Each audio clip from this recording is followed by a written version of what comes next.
রহমান আজহারি চলে গেছে, চলে যায়নি, তাকে চলে যাওয়ার জন্য বাধ্য করা হয়েছে।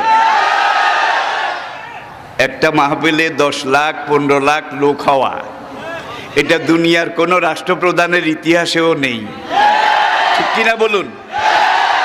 আর একজন রাষ্ট্রপ্রধান যখন কোনো এলাকায় যায়, সেখানে রিজার্ভ গাড়ি দেওয়া হয়, জায়গা জায়গা থেকে গাড়ি প্রেরণ করা হয়, সার্ভ করা হয়, তাদেরকে ভাড়া দেওয়া হয়, খানা দেওয়া হয়, গরু জবাই করে একবারে মোরগ মুসাল্লাম বিরিয়ানি এগুলো দেওয়া হয়। তারপরে যাওয়ার সময় আবার কিছু নগদ হাদিয়াও দেওয়া হয়।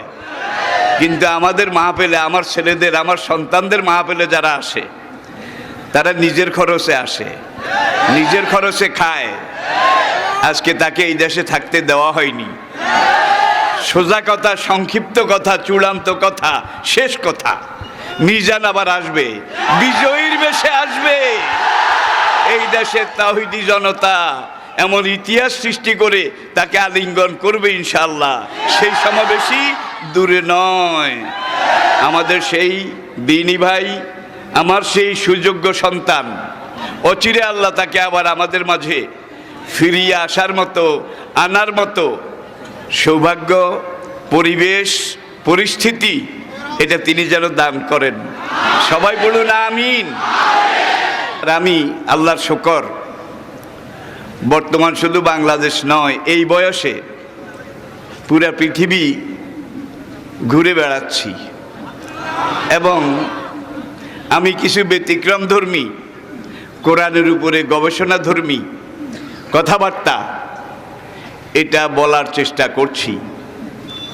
ঘোষণায় আপনারা বলেছেন ডক্টর, আমি এটার প্রতিবাদ করতে করতে একেবারে ক্লান্ত হয়ে গেছি।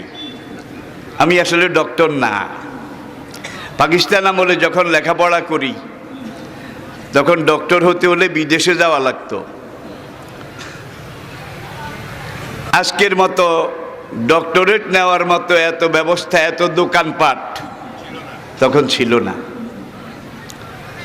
তারপরও মিজানুর রহমান আজহারি মাঝে মাঝে বলতেন যে উনি আমাদের বাপের সমান ডক্টর না, কিন্তু ডজন ডজন ডক্টরদেরকে পড়াবার মতো এলেম আল্লাহ ওনাকে দিয়েছেন।